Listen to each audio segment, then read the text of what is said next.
Hello and welcome to the channel. Thank you so much for clicking on today's video. Super excited about the video today. A couple announcements I wanted to make. If you watch the videos and you do enjoy them, I want to let you know I do stream on Twitch every Monday, Tuesday, Thursday, and Friday at 1 p.m. Pacific Standard Time. So I'd love to have you come join us and hang out, and you can be there live when it happens. But also, very important, if you are watching this video the day that it comes out, I will actually be racing Greg Doucette and Triathlon Terran on Zwift, and I will try and make a live stream. I might make a live stream on YouTube. We'll see if I'm able to make it work out, but I will definitely have a video of the whole thing on my second channel that I will have linked down below. But I'm very excited. I think it's going to be a fun race. I've never done anything like this, so we'll see how it goes. But without further ado, let's get into the video. Alrighty, so today we are going to be talking about a video that was released by Greg Doucette. This was kind of requested a few times in the Discord. If you haven't joined yet, I highly recommend. It will be linked in the description. It's completely free. There's over 12,000 people in there now. I personally think it's the best and probably the biggest weight loss, fitness, motivation Discord on the planet. But we are going to be talking about this video right here, which is by Greg Doucette, titled Top 10 Foods to Eat to Stop Overeating / Binge Eating. Now, I'm really curious about this because you guys know I talk about this quite a bit. I struggled with BED quite a bit in the past. I've been able to get past it. So I'm kind of curious to see what he has to say. And I'll add, obviously, if I agree, disagree, and then maybe add some stuff at the end as well. Alrighty, so let's see what Dr. Coach Greg has to say about overeating. Give them a try. They may or may not work for you. You may have different ones or the same. Give some of a try. Hopefully they'll work for you. It's always kind of scary when he's not screaming at the beginning of his videos. Coach Greg, and today I'm going to go over the top 10 foods that I personally eat to avoid binging. Every one of us has experienced at some time or another an urge to binge. You just can't control yourself. You're so hungry that you want to just eat your face off. Well, not literally, but you want to eat a lot. So I think one thing, I know I'm already nitpicking the video, but one thing I think that it's good that he said right at the beginning was 10 things that I personally have worked for me. I swear on YouTube, people don't understand the concept of just being like, this is what worked for me, and they make videos and they try and just be like, this is the solution. That's so frustrating to me, especially when we're talking about stuff like this. It's like, it's so personal. You can't just be like, this is the way to do it. It's like, nah, it worked for you, and that's fine. You can share that, but don't act like because it worked for you, this is what's going to work for everyone. So these are the top 10 things that I eat to avoid binging. They may not all be the best for you, but they're the best for me. So give some of these a try, and maybe they'll help keep some of your binges at bay. And in no particular order, popcorn. Popcorn, I'm currently eating about 3 bags a day, and it's not skinny pop. It has to be a low-fat, low-calorie popcorn. You can't expect to put butter all over it and keep your binges at bay. So, and this is one thing that is very true, and this is, I'm assuming probably with a lot of his recommendations or just in general, a lot of times people will demonize certain foods because of how they popularly are eaten, right? With popcorn, when you think of popcorn, people think of putting a ton of butter, a ton of salt, and making it a lot quote unquote unhealthier, adding a lot more calories and fat and oils to it than is necessary. So when you say that, people are like, oh, that's definitely unhealthy. But it's like, well, it's unhealthy because the way that people eat this thing, right? So plain popcorn, perhaps with some salt and vinegar spices or white cheddar seasoning, some sugar twins, some Splenda, top that off, and you have a very low-calorie snack. My favorite is Smart Pop popcorn. It has 225 calories per bag, but they never all pop, so I'm actually only getting 200 calories or less in each bag. 3 bags, 600 calories, and I can sit there and eat for 30 minutes. And this can vary from month to month, but right now, popcorn is the thing that I'm eating the most to keep the binges away. That's pretty impressive too, because if you're just thinking about calories, 200 calories, that could be that's a lot of protein bars or more than that, right? And again, one thing I like to think of when it comes to eating foods that are going to be they're going to be high volume, high satiety, is how long does it take you to eat the food, which I know might sound silly. But like if it takes you 10 minutes, 20 minutes to eat the food, you're more likely going to feel more full than if the food takes you 3 bites, right? Volume is something that's really important that people don't really think of when it comes to, being smart about your calories. Number 2, protein ice cream. You really can't go wrong with this. It makes about 2 liters of delicious ice cream. How can you go wrong with that? If it's at night and that's when you're most likely to binge, you need to fill up the stomach with something so that you're not eating something else. After I finish off a 2-liter protein ice cream, I'm really too full to worry about eating anything else. It definitely keeps me full and prevents me from overeating other foods. So what he's talking about here is one of his recipes, which I've tried before, but I also used to make this thing called Froteen, it was like ice, frozen berries, protein powder, almond milk, and then I think it was blended up with, I forget exactly, I have a video on my channel from literally like when I first started my YouTube channel, but it was called Froteen, and it's very, very similar to what he makes, what he calls protein ice cream, but this stuff really, it's insane. Because how you blend it and just the volume that it creates, like it's like a huge amount of food for a very low amount of calories. What I would always do personally was I would always add cereal on top, and then it gives you a little bit of crunch, so you have a little bit of different. I like to add in the mix-ins. I call them the crunchums. You got to add in the crunchums. So I would always add in the crunchums. I don't think he does, but very important tip from me. Let me remind you to subscribe and click the freaking bell button. It's right there. It's so easy. You just press buttons, and if you don't know what to do, just keep hitting the keyboard, and one of them will be the subscribe button, and one will be the bell button. If you do that, you get alerted, you get notified, you'll get more freaking videos to watch than last time. No. I mean, yeah, do that. Do it for him and me, why not? Number 3. Salads. And not just any salad, but a massive spinach salad. What is it? Does he have what are those whole mushrooms in there? What is going on? He just went into the garden and just picked up some mushrooms. I'll top the spinach salad with either chicken or egg whites. I also add a strange variety of low-calorie toppings to make it taste better. Sometimes I put some spices on there, mix it up, and I eat it on full. It tastes amazing because of what you put on it. If the salad doesn't taste good, it's not going to be something you want. But if you make it taste better than last time by adding in the delicious condiments of your choice, salad is going to be a very filling, low-calorie dense food. Number 4. Everyone knows like salad is kind of a meme now because like, oh, it can be unhealthy. But again, like I said earlier, it's all about what you add to it. If you're adding, these like ranch dressing or just like the dressings that have a ton of extra fat, extra oils, then yeah, that salad's not going to be the best option. But if you add like really low calorie toppings and maybe some protein, right? Whatever sort of protein you want to use, like you can make a really big salad for a very low amount of calories. And again, like I was saying, because of the high volume, it's going to take you a while to eat that salad, which will in turn, I think it almost tricks you to feeling like you're more full because it took you such a long time to eat the food, right?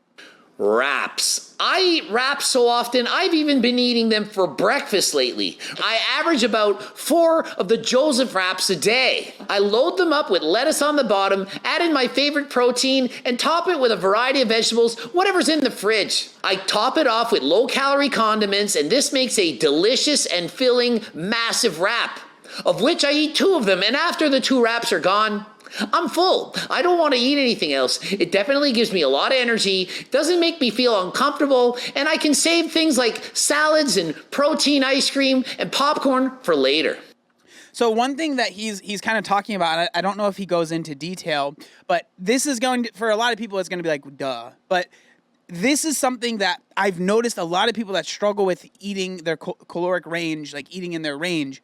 I've noticed a lot of people struggle with this is be very careful and just be smart about the condiments, the sauces, the creams, all of that stuff that you are putting on top of the meals that you're making. Because a lot of times, like we think these foods are bad, but it's the stuff that we are adding on top of it that is adding the extra calories that are making it a lot higher. Like you can make a wrap that is, you know, a really low calorie wrap that doesn't have a ton of calories, but then you can add in some sauces and stuff on top of it that will turn that wrap that would have been totally fine to something that has twice as many, 3 times as many calories just by the condiments that you are using, right? Focus on the bulk of the food, the main portion of the food, and then try and pick condiments that will complement that aren't going to be full of calories and just, you know, completely jack up the amount of calories that the food has. Number 5.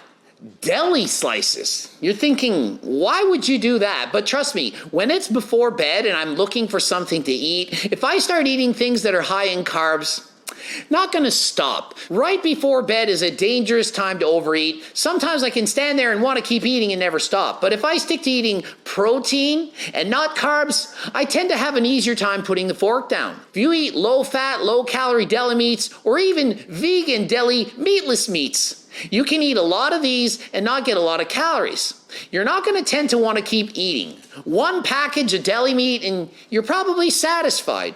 But if you start eating things like ice cream or chips, candy, look out. It's going to be a disaster. You might eat the entire container and then want even more. And don't. So the I don't disagree with him here. Like having protein and stuff, that definitely helps. And usually you don't crave like protein like the same way you might crave like, you know, Ben and Jerry's or something like that. But just be careful with deli meat. This is my own personal experience, but I remember when I first started tracking macros, I was like, oh, dude, deli meat is like tons of protein. There's not much fat. There's no carbs in it.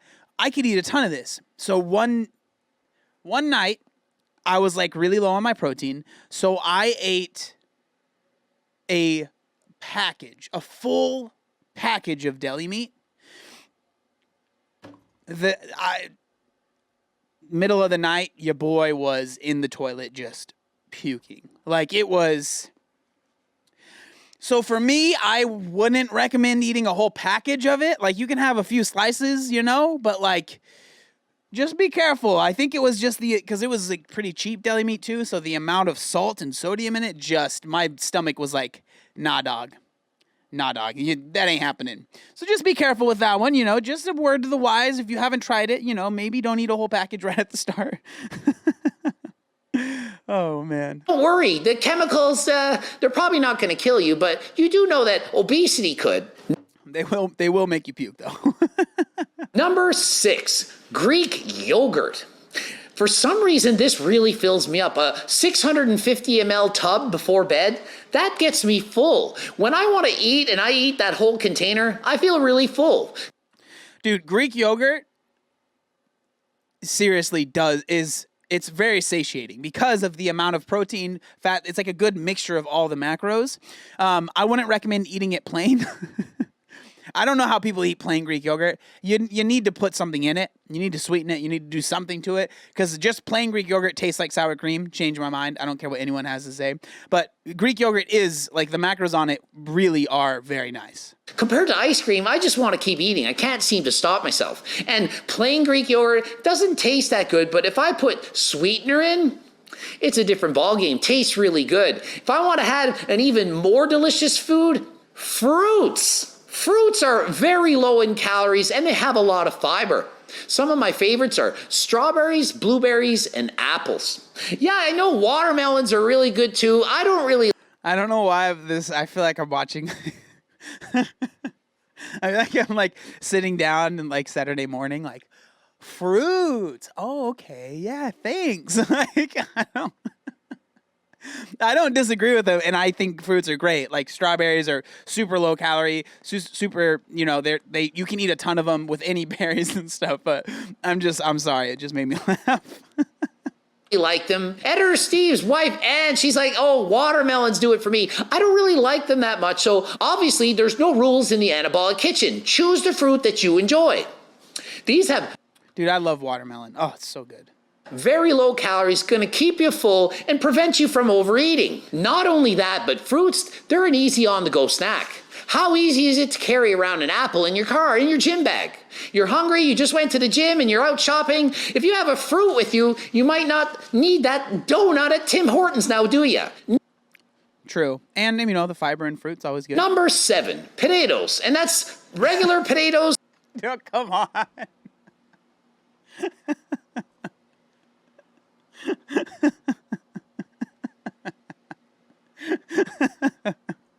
I'm sorry. I wasn't.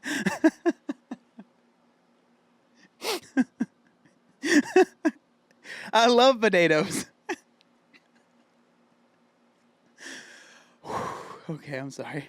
Sweet potato doesn't matter. It doesn't matter. Any potatoes. And why potatoes? Well, He's doing it on purpose. He's doing it on purpose. I'm sorry.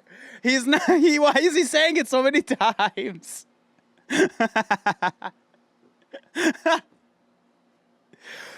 I'm gonna start saying it like that from now on. potatoes is a staple in most people's homes. You think of meat and potatoes. I'm a meat and potatoes kind of person. I'm a meat and potatoes eater. Well, in comparison to things like rice or pasta, potatoes are a lot more filling, lower calorie dense foods that keep you fuller than last time. In the past, in my off season versus dieting, I would often eat rice and pasta, but when it came time to dieting, I started getting hungrier. And by switching from pasta to rice, rice to potatoes, I became more and more full. I quickly learned that potatoes are a healthier choice for me. It allows me to keep full. There's more fiber, more water, more filling, less binging. Dude, okay, but seriously, I'm sorry, I'm trying so hard. Potatoes have they have definitely gotten a bad rap from a lot of people. Like when you think of like health food, no one thinks of potatoes. Like everyone's like, oh, those are unhealthy, unless maybe it's sweet potatoes. But there is nothing wrong with potatoes, and for a lot of people, it definitely makes them feel more full. The same amount of calories that you eat in potatoes is the same amount of calories that you would have in rice, and just switching it for potatoes, like you might feel more full, right? Again, it's all about figuring out what works for you and just doing that. Okay. So if you're struggling with your diet and you find you're hungry all the time and you're eating rice and pasta, try giving the switch to potatoes and see what happens. Number 8, soups and stews. Soups and stews are full of water, and they also contain a lot of low-calorie dense vegetables. I personally have never been a huge fan of soups and like stews. I think though, because most soups that you buy that are like pre-made are tons of sodium in them, and they always make me feel like garbage. But I never feel very full from them. Like I feel like I normally need to add a ton of like bread to it, dip a bunch of bread in it. So for me, I don't like stews and soups don't really work super well for me personally. This combination is amazing when you're on a diet. If you want to eat a big meal, soups and stews is the way to go. Just be sure not to include a lot of fat. Use enough low-calorie meats to make it taste good, but don't go crazy. Don't add too much. If you want the soup or stew to be low in calories, be sure to choose low-fat meats and use so sparingly. The more vegetables you put and the more water you use, the lower the calories in the soup or stew that you're going to eat. Number 9, vegetables. You can't go wrong eating vegetables. Just be careful of what you dip it in. Dude, this is okay. Again, this seems really basic, but the issue is a lot of people that get really into like tracking your macros and figuring this stuff out, it's almost like you get so into it that you forget about what you learned at the beginning. And like so many people that get really into tracking, they just stop eating vegetables and fruits and all these really basic things that might seem like that's so stupid. But it's like I made a meal last night that I posted on my story where it had a ton of broccoli in it. People are like, that's crazy. But it's like all that broccoli helps me feel full, and it's super low in calories, right? But for some reason, and like I swear in like America, we've like made it to where like you just don't eat, you don't eat too many vegetables. It's like this weird thing where people are like, that's too many. And it's like, why? If it keeps you full and it makes you feel full and it's not super high in calories, why not have more vegetables? Why not just have a huge, you know what I mean? Like so many people that get into tracking kind of forget about this thing that the start. So many people do that. Try to use a low-calorie dip. Your carrot sticks, your cauliflower, broccoli, you name it. Eat more vegetables than last time. Vegetables are super healthy. They contain a lot of fiber. They're low in calories, and they keep you full. So if you're hungry, try to add more vegetables to your diet, whether it's before bed as a snack in a dip or on your plate along with your potatoes and what have you. Add more vegetables to anything that you eat. And number 10, finishing it off, and I know this isn't technically a food, Diet Pop. I'm currently drinking about 6 to 8 cans a day. I hardly drink any plain water. I just don't like plain water. So if I'm not gonna have plain water, why not have the Diet Pop?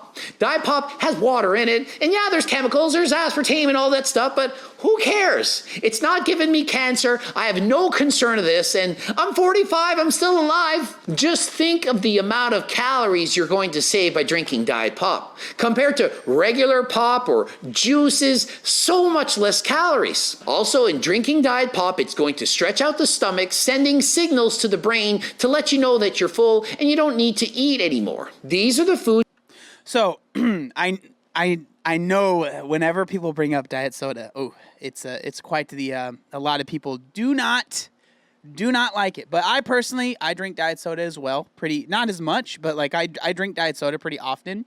I don't really worry too much about the aspartame killing me or anything like that. I make sure I drink my water.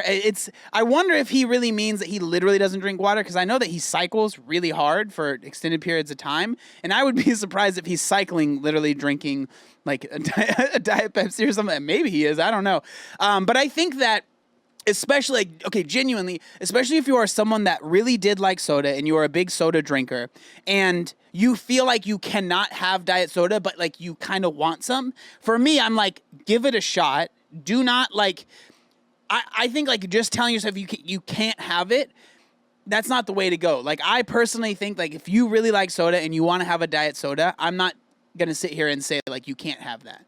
Right. And so I think and it really can help you feel like you're missing out on less. And if you feel like you're missing out on less, the diet doesn't feel like it's as tough and you feel like it is more sustainable for you. Right. So that's why I'm not someone that hates on diet soda. If you want to drink it, I'm not going to say that you're not allowed to have it. Foods that have personally helped me stick to my diet and not binge. Give them a try. They may or may not work for you. You may have different ones or the same. Give some of a try. Hopefully they'll work for you. Be sure to purchase my cookbook where it's full of low-calorie dense food. All right, so a couple things that I wanted to say. One, I thought that most of those points were pretty good. Obviously, we disagreed on a couple things, but that's neither here nor there. I figured we would. But one thing that I wanted to talk about at the end of this video is if you are someone that really is struggling with having I don't want to say that it's definitely binges, but you're struggling with overeating, a couple times a week. It's like you feel like you do quote unquote really well, and then you end up just like a couple weeks out of the night, you're like, man, I feel like I can't control myself. My tip for that is what helped me personally is to eat a little bit more throughout the week. So if you're trying to restrict yourself to, 1,200 calories, this is just arbitrary numbers that I'm picking out of the sky, but 1,200 calories every single day, but like every 3 days, every 4 days, you end up just going way over that limit and like really ruining your progress. And then you feel like, okay, I need to eat 1,200 calories again to get back to... My tip has always been eat a little bit more. Allow yourself to have a little bit more calories throughout the day, because for me, the reason that it helped was it made it so I wasn't as unbelievably hungry later in the day, because I had a little bit more calories. And also, this is why I think that intermittent fasting can be really good for some people, but for other people that struggle with, binging or things, like it really can be a trigger for that. Is my tip is to eat a little bit more during the day. So not just a lot of people end up trying to push their calories as far back as they possibly can, because they are genuinely afraid that if they don't have, all their calories right before bed, they won't be able to, go to sleep because they want to be full. So I really recommend allowing yourself to have a little bit of food throughout the day so you don't get to, 9 p.m. or right before you go to bed and feel really, really ravenously hungry. And then you eat the, whatever allotted calories that you have. And then you're like, wait, I'm still hungry. And then you just allow yourself to eat more. And because it's really easy to rationalize that as well, because you tell yourself, well, I haven't really been eating.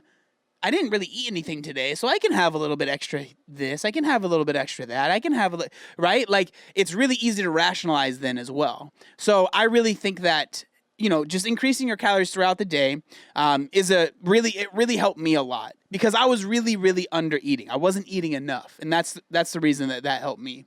And this is why I'm such a big advocate of, sustainability. And I talk about that with diets is like, yes, any diet that has you eating a really, really low amount of calories will get you to lose weight really fast.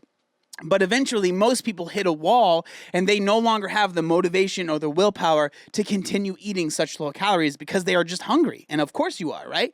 That makes sense. Your body you need food, you need calories, right? And so that's why I'm a advocate of trying to eat as many calories as possible while still being in a deficit so you can lose weight and not be miserable. But yeah, so I just wanted to add that at the end because I feel like it can be helpful as well to anyone that might be out there struggling.